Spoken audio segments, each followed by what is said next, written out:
ಗಾಂಧಿನಗರದಲ್ಲಿ ಶ್ರೀ ಯೋಗಿ ನಾರಾಯಣ ಯತೀಂದ್ರರ ಜಯಂತಿ ಅದ್ದೂರಿ. ಕೋಲಾರ ನಗರದ ಗಾಂಧಿನಗರದಲ್ಲಿ ಶ್ರೀ ಯೋಗಿ ನಾರಾಯಣ ಜಯಂತಿಯನ್ನು ಶ್ರದ್ಧಾಭಕ್ತಿಯಿಂದ ಆಚರಿಸಲಾಯಿತು. ಯೋಗಿ ನಾರಾಯಣರ ವಿಗ್ರಹಕ್ಕೆ ಬೆಳಗ್ಗೆಯಿಂದಲೇ ಅಭಿಷೇಕ, ಅಲಂಕಾರ, ಪೂಜೆ, ಮಹಾಮಂಗಳಾರತಿ, ಪ್ರಸಾದ ವಿನಿಯೋಗ ಮುಂತಾದ ಸೇವಾ ಕಾರ್ಯಗಳು ನಡೆಯಿತು.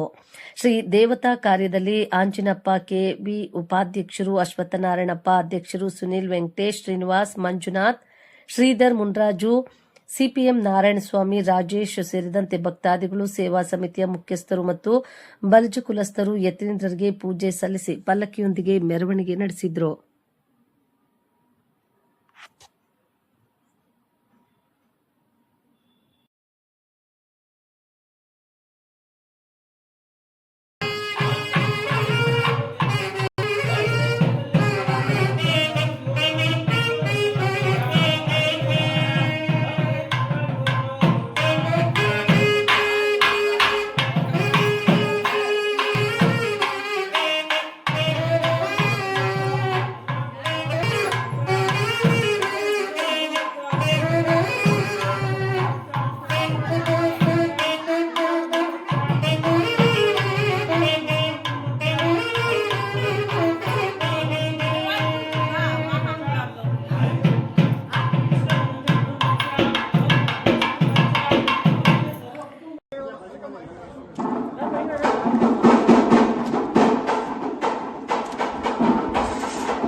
ఒక నిమిషం ఒక ఫోన్ వేసుకున్నాము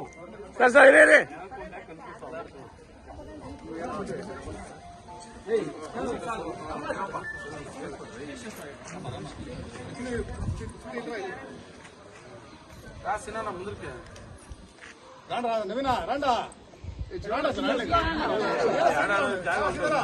తీసుకోండి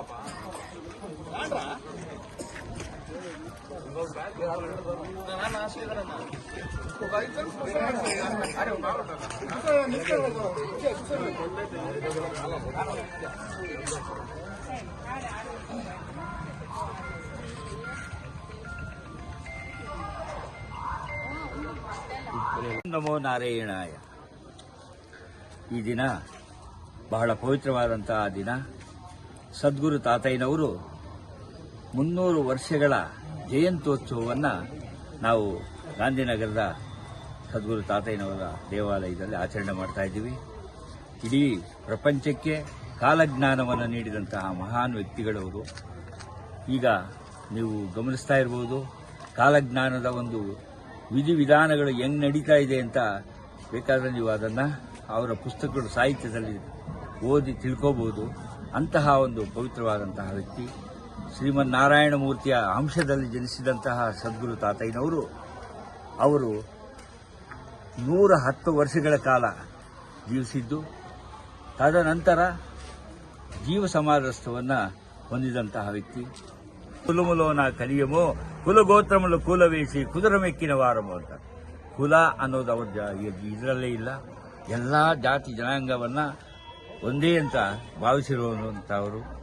ಅವರು ಶ್ರೀಮನ್ನಾರಾಯಣ ಮೂರ್ತಿಯ ಅಂಶದಲ್ಲೇ ಜನಿಸಿ ಸದ್ಗುರುಗಳಾಗಿ ಈ ಒಂದು ಜನ್ಮವನ್ನು ಸಾಕು ಅಂತ ಮಾಡಿಕೊಂಡು ಇನ್ನು ಮುಂದೆ ಜನ್ಮವನ್ನು ಎತ್ತುವುದಿಲ್ಲ ಅಂತ ಹೇಳುವುದಕ್ಕೆ ಅದು ಸಹ ಹೇಳಿದ್ದಾರೆ. పుడమిలోన పుట్టము ಸದ್ಗುರುನಿಲೋನ ಐಕ್ಯಮು ಕೊದವುಲನ್ನಿ ತೀರಮಾಕು ಇದೇ ಕಡ ಜನ್ಮಮು ಅಂತ ಹೇಳಿದ್ದಾರೆ.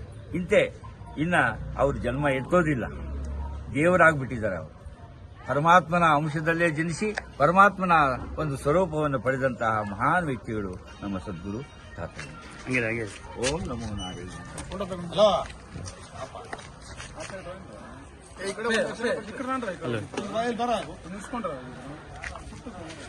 ನಮೋ ನಾರಾಯಣಾಯ. ಈ ಕೈವರ್ ತಾತಯ್ಯನವರ ದೇವಸ್ಥಾನ ಗಾಂಧಿನಗರ, ಇಲ್ಲಿ ನಾವು ಇದು 11ನೇ ವರ್ಷದ್ದು ಜೀರ್ಣೋದ್ಧಾರ ಮತ್ತೆ ವಾರ್ಷಿಕೋತ್ಸವ. ಸರ್ಕಾರ ಇದು ಸರ್ಕಾರಿ ಇದು ಕಾರ್ಯಕ್ರಮ ಹಮ್ಮಿಕೊಂಡಿರೋದ್ರಿಂದ ಅದ್ರ ಜೊತೆಗೆ ಇದು ಸೇರಿ ನಾವು ಒಟ್ಟಿಗೆ ವಿಜೃಂಭಣೆಯಿಂದ ತಾತಯ್ಯನವರ ಜಯಂತ್ಯೋತ್ಸವ ಮಾಡ್ತಾ ಇದ್ದೀನಿ. ಇದು 300ನೇ ತಾತಯ್ಯನವರ ಜಯಂತ್ಯೋತ್ಸವ ಆಗಿದೆ. ಆದ್ರಿಂದ ನಾವೆಲ್ಲ ಕಾರ್ಯಕರ್ತರು ಸೇರಿ, ಭಕ್ತಾದಿಗಳು ಸೇರಿ ತುಂಬಾ ವಿಜೃಂಭಣೆಯಿಂದ ನಾವು ಈ ಕಾರ್ಯಕ್ರಮವನ್ನು ಮಾಡ್ತಾ ಇದ್ದೀವಿ. ಇದಕ್ಕೆ ಇನ್ನೂ ಪ್ರತ್ಯಕ್ಷವಾಗಿ ಪರೋಕ್ಷವಾಗಿ ಎಲ್ಲಾನು ಸಹಕಾರ ಇದೆ. ಅವರೆಲ್ಲ ಸಹಕಾರದೊಂದಿಗೆ ನಾವು ಈ ಕಾರ್ಯಕ್ರಮವನ್ನು ಮಾಡ್ತಾ ಇದ್ದೀವಿ. ಬೆಳಿಗ್ಗೆ 5 ಗಂಟೆಗೆ ಅಲಂಕಾರ ಮತ್ತೆ ಅಭಿಷೇಕ, ಅದಾದ್ಮೇಲೆ ಗೋಪೂಜೆ ಮಾಡಿಕೊಂಡು ಅದ್ರ ಜೊತೆಗೆ ಪ್ರಸಾದ ವಿತರಣೆ ಮತ್ತೆ ಮಹಾಮಂಗಳಾರತಿ ಮಾಡಿಕೊಂಡು ಮತ್ತೆ ಇದು ನಮ್ಮ ಪಲ್ಲಕ್ಕಿಗೆ ಚಾಲನೆ ಕಾರ್ಯಕ್ರಮ ಈಗ ಹಮ್ಮಿಕೊಂಡಿದ್ದೀವಿ.